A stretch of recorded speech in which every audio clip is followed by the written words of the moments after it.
ఈ రోజు మనం వైకింగ్ సీజన్ 5 ఎపిసోడ్ 10లో ఏం జరగబోతుందని చూడబోతున్నాం. మన ఛానల్ని ఫస్ట్ టైం చూస్తున్న వాళ్ళు ఎవరైనా ఉంటే దీని ముందు సీజన్స్ అన్నిటిని చూసి ఆ తర్వాత ఈ ఎపిసోడ్ని కంటిన్యూ చేయండి, అప్పుడే అర్థమవుతుంది. ఓకే, ఇప్పుడు ఈ ఎపిసోడ్లో ఏం జరగబోతుందని చూద్దాం రండి. పోయిన ఎపిసోడ్ ఎండింగ్లో ఐవర్ అండ్ హెరాల్డ్కి ప్యారిస్లో ఉన్న రోలో ఆర్మీ పంపాడు. అంటే ఈ ఎపిసోడ్లో ఒక పెద్ద వార్ సీక్వెన్స్ ఉందో అనుకుని మనం ఓపెన్ చేస్తే ఆ డైరెక్టర్ లేదు ఇందులో అంతా అలా ఉండదు అని చెప్పి ఈ ఫస్ట్ సీన్ లోనే మనకి చూపించేశాడు. హాఫ్ డన్ అడవిలో కూర్చొని ఒక పాట పాడుతూ ఉన్నాడు. ఆ పాట యొక్క ఎకో హెరాల్డ్ క్యాంప్ వరకు వినబడగా వాడు వాళ్ళ ఆర్మీ అంతా కోరస్ గా కలిసి ఆ పాట పాడుతున్నారు. మేబీ ఇది హెరాల్డ్ అండ్ హాఫ్ డన్ ఊర్లో యుద్ధానికి వెళ్లే ముందు పాడే పాట అయి ఉండొచ్చు. అందరూ యుద్ధానికి రెడీ అవుతూ ఉన్నారు.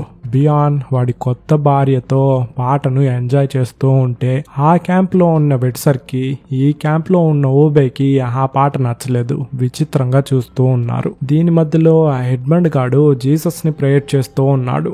ఈ పాటని వీళ్ళు మాత్రం కాకుండా ఆ అడవిలో ఉన్న ఒక కాకి కూడా వింటూ ఉంది. మనందరికీ ఇది సాధారణమైన కాకే, కానీ వీళ్ళకి ఇది వాళ్ళ దేవుడు ఓడిన్. అక్కడ కట్ చేసి టైటిల్ వేశారు. దాని తర్వాత ఒక పక్క ఐవర్ వాడి ఆర్మీతో రెడీగా ఉన్నాడు. ఇటువైపు లాగ్రదా కూడా ఆమె ఆర్మీతో రెడీ అయ్యి బాణాలు వదలడానికి ఆర్డర్ ఇచ్చింది. కట్ చేస్తే లాగ్రదా అండ్ హెడ్మన్ మాట్లాడుకుంటున్నారు. మన ఇద్దరి మనసులు ఈ కొన్ని రోజుల్లో కలుసుకొని మన ఇద్దరం ప్రేమించుకున్నాము, కానీ రేపు యుద్ధంలో నువ్వు చనిపోతే స్వర్గానికి వెళ్తావు, నేను చనిపోతే మిడ్గార్డ్ కి వెళ్తా, ఇద్దరం విడిపోతాము అని చెప్పింది. అందుకు హెడ్మండ్, నేను ఇప్పుడే నా ప్రియురాల్ని కనిపెట్టాను, ఖచ్చితంగా రేపు యుద్ధంలో నేను చావను, మనం ఖచ్చితంగా గెలుస్తాము అని చెప్పాడు. నాకెందుకో నేను రేపే చనిపోతాననిపిస్తోంది అని కొంచెం ఫీల్ అయ్యి లాగ్రదా చెప్పింది. హెడ్మండ్, లేదు అలా అంతా జరగదు అని చెప్పాడు.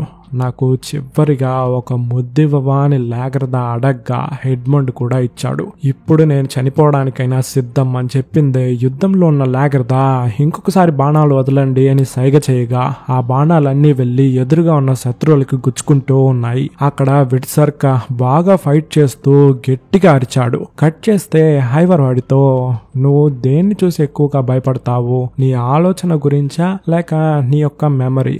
అంటే నువ్వు ఇంతకు ముందు పాత విషయాలు ఏదైనా చేస్తుంటావు కదా, అందులో చేసిన తప్పులు కానీ మంచి విషయాలు కానీ ఏదైనా మెమరీస్ గా ఉంటుంది కదా, దాన్ని చూసి ఎక్కువగా భయపడతావా అని అడిగాడు. అందుకు విట్సర్క్, నా ఆలోచనలు మెమరీస్ అంతా ఒకేలాగే ఉంటుంది, నేను ఎప్పుడు పడుకున్నా సరే ఊబేని ఆ బోట్లో నుంచి వదిలేసి వచ్చేసాను కదా, ఆ విషయం మాత్రమే గుర్తొస్తూ ఉంటుంది అని చెప్పాడు. నువ్వు ఇంకా దాన్ని తలుచుకునే బాధపడుతున్నావా అని చెప్పి ఐవర్ అడిగాడు. విట్సర్క్, బాధ, నేను దేని గురించి నా లైఫ్ లో అసలు బాధపడిందే లేదు, కానీ ఒక్క చిన్న బాధ మాత్రం ఉంది, నాకు పిల్లలు లేరు అని. కానీ నీకు కూడా పిల్లలు లేరు కదా, సో మన ఇద్దరం ఒకే పడవలో ప్రయాణిస్తున్నట్టే అని చెప్పిందే ఐవర్.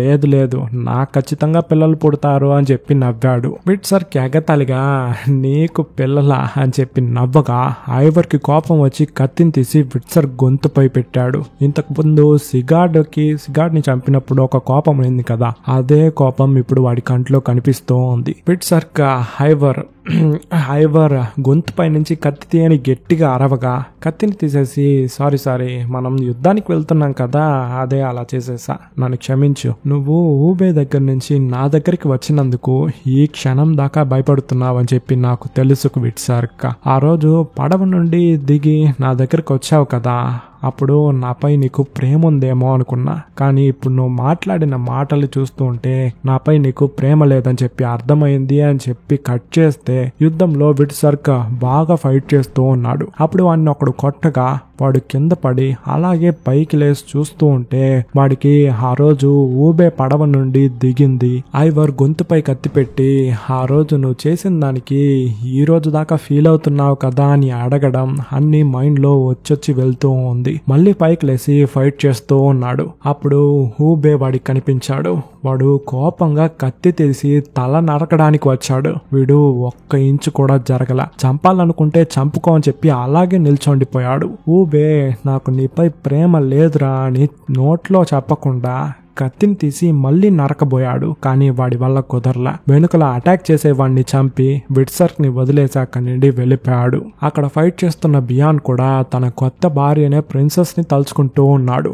ఆమె అడవిలో వాళ్ళ మనుషులతో కలిసి ఫైట్ చేస్తూ ఉంది. వీళ్ళ అడవి జాతి మనుషులు చాలా మంది చనిపోతూ వస్తూ ఉన్నారు. దారిలో వీళ్ళ నాన్న కూడా చచ్చి పడున్నాడు. అయినా కూడా ఆమె ధైర్యంగా వెళ్లి ఫైట్ చేస్తూ ఉంది. ఇద్దరు ముగ్గురిని చంపినా కూడా అందులో ఉన్న ఒకడు ఈమె మొహంపై గొడ్డలతో నరికి ఆమెను చంపేశాడు. కట్ చేస్తే హాఫ్డన్ కి క్యాంప్ లో బియాన్ తో మాట్లాడిందే గుర్తొస్తూ ఉంది.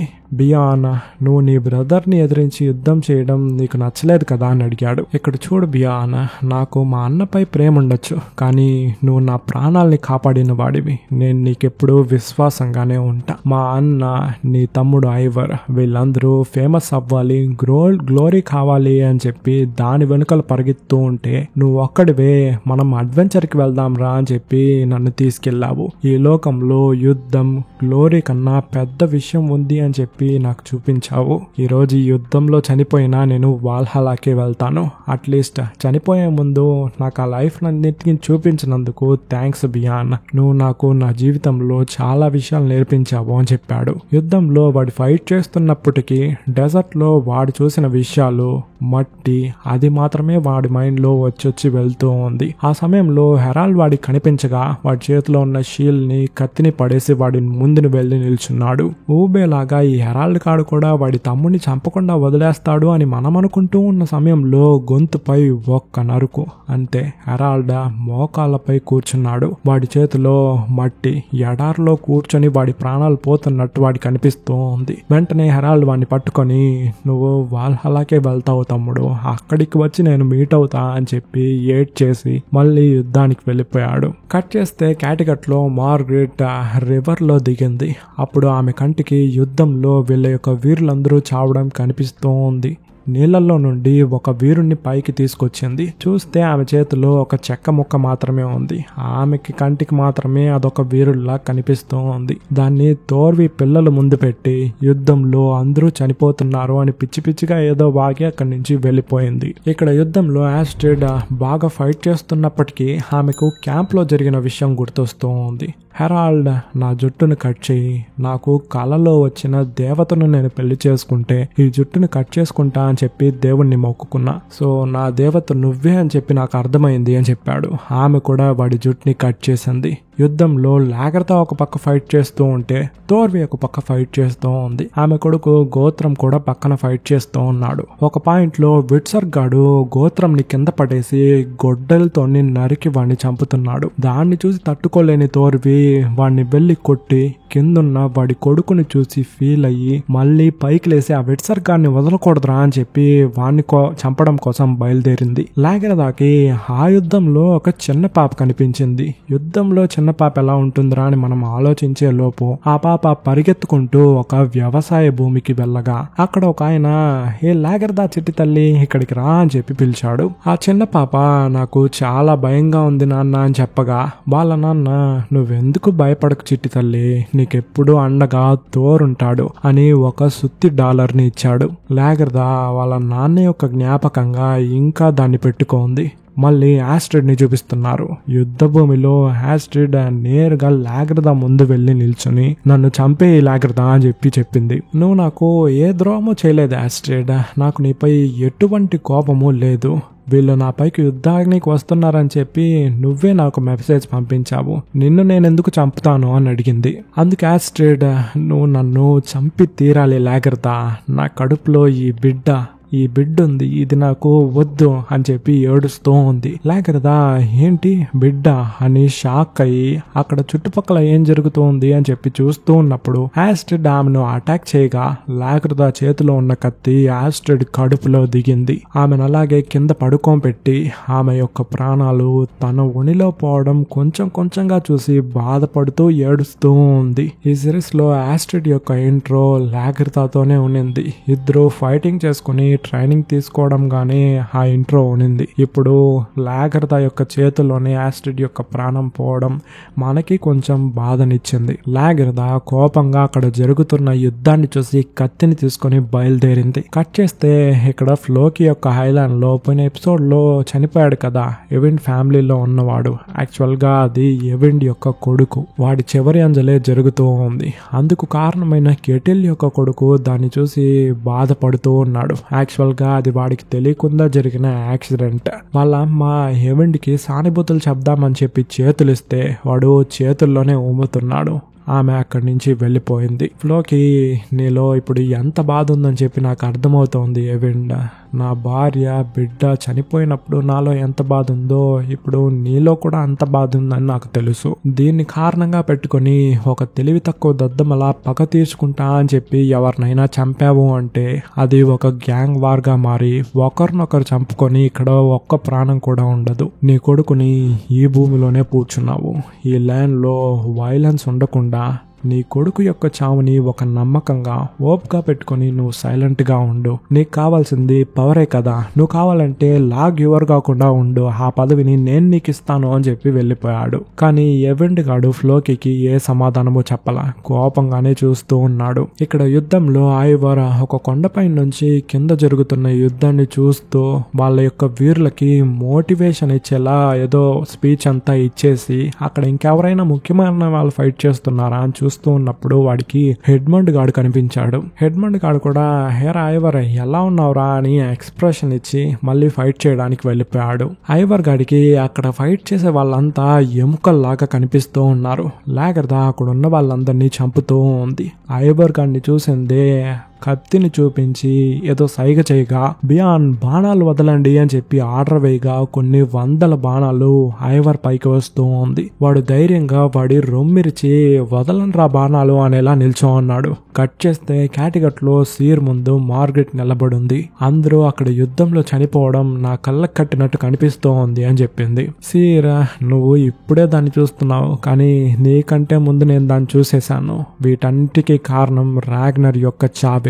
నువ్వు అనుభవించిన ఈ నొప్పిని నేను చాలా రోజులకు ముందే అనుభవించా. ఈ రాగ్నర్ యొక్క కొడుకుల మధ్య జరిగే గొడవని చూసి దేవుళ్ళు కూడా ఏడుస్తున్నారంటే చూడు అని చెప్పాడు. మార్గరెట్ నేను ఎందుకు ఇక్కడికి వచ్చానంటే అని మాట్లాడేటప్పుడు సీర్ ఆమెను మధ్యలో ఆపి నువ్వెందుకు ఇక్కడికి వచ్చావో నాకు తెలుసు అని చెప్పాడు. ఊబే క్యాటిగట్ కి కింగ్ అవుతాడా, నేను వాడికి రానవుతానా అని అడిగింది. సీర్ ఊబే ఈ క్యాటిగట్ కి కింగ్ అవ్వడు, నువ్వు వాడికి రాని అవ్వవు. మార్గరెట్ బియాన్ యొక్క పిల్లలు అంటే తోర్వి యొక్క పిల్లల్ని చంపితే ఊబే కింగ్ అవుతాడు కదా అని అడిగింది. నువ్వు ఆ పని చేస్తే వాడు కింగ్ అవుతాడు, కానీ చాలా కాలం కింగ్ గా ఉండడు.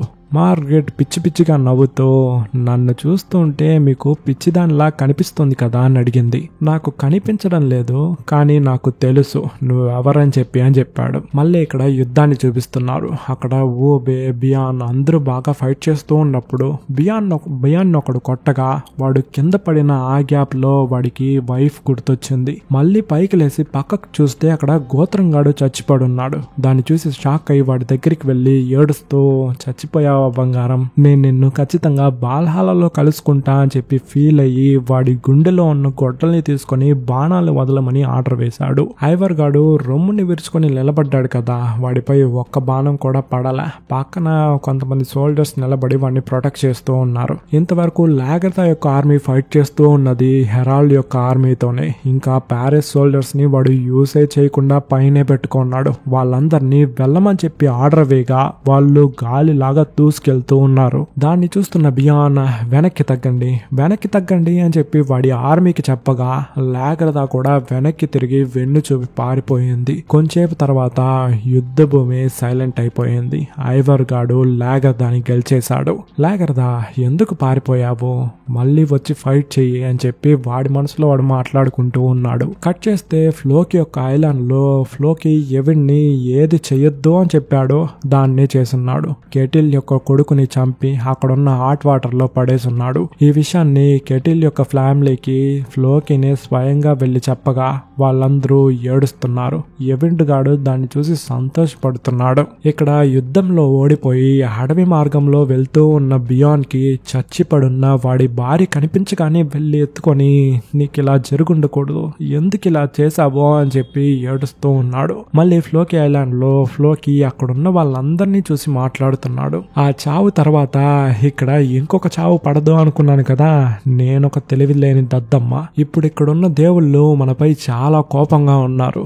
వాళ్ళని శాంతి పరచడానికి ఒకే ఒక మార్గం మాత్రమే ఉంది. మనం ఇక్కడ ఒక సాక్రిఫైస్ ని ఇవ్వాలి అని చెప్పాడు. వీళ్ళ భాషలో సాక్రిఫైస్ అంటే బలివ్వడం, మనుషుల్ని బలివ్వడం అని చెప్పి మనందరికీ తెలుసు. సో ఫ్లోకీ ఏం చెప్తున్నాడంటే, నేను చేసిన తప్పుకి నేనే పరిహారాన్ని చూడాలి, కాబట్టి నన్ను నేను సాక్రిఫైస్ చేసుకోబోతున్నాను అని చెప్పింది అక్కడున్న వాళ్ళందరికీ షాకు. క్యాటికట్ లో బియాన్ వీరులతో హైవర్ ఇక్కడికి వచ్చేలోపు మనం ఇక్కడ నుండి వెళ్ళిపోవాలి, అందుకని పనిని తొందరగా కానివ్వండి అని చెప్పాడు. తోర్వి తన పిల్లలు ఎక్కడా అని చెప్పి వెతుక్కుంటూ వెళ్లే ఆ దారిలో మార్గరెట్ ఎదురుపడింది. నా పిల్లలు ఎక్కడా అని అడిగింది. మార్గరెట్ ఏ సమాధానమో చెప్పకుండా పిచ్చి పిచ్చిగా నవ్వగా కత్తిని తీసి మర్యాదగా నా పిల్లలు ఎక్కడున్నారో చెప్పు అని చెప్పి కొంచెం కొంచెంగా ముందుకు వెళ్ళగా మార్గరెట్ వెనక్కి వెళ్తూ ఉంది. రైట్ సైడ్ తిరిగి చూస్తే వాళ్ళ పిల్లలందరూ ప్రాణాలతోనే ఉన్నారు. మార్గరెట్ అక్కడి నుంచి పారిపోయింది. ఇక్కడ బియాన్ ఓబేతో నీకు కావాల్సిందంతా తీసుకో, తొందరగా మనం ఇక్కడి నుంచి బయలుదేరాలి అని చెప్పి పక్కకు చూస్తే లేకడతో దుప్పటి కప్పుకొని దెయ్యం పట్టిన దానిలా కూర్చోంది. ఆమె మనసులో ఆస్ట్రిడ్ ని చంపింది మాత్రమే వచ్చి పోతూ ఉంది. ఇవన్నీ ఒక పక్క జరుగుతూ ఉంటే సముద్రంలో ప్యారిస్ వీరుల యొక్క బోటు క్యాటికట్ కి వస్తూ ఉంది. ట్విస్ట్ ఏంటంటే అందులో రోలో కూడా ఉన్నాడు. ఇక్కడితో ఈ ఎపిసోడ్ ని ఫినిష్ చేశారు. ఈ ఎపిసోడ్ గురించి మీ యొక్క అభిప్రాయం ఏంటి? ఇందులో మీకు ఏ విషయాలు నచ్చింది, నచ్చలేదని చెప్పి కామెంట్ చేయండి. నెక్స్ట్ వీడియోలో నా వాయిస్ మీరు వినేంత వరకు లాట్స్ ఆఫ్ లవ్.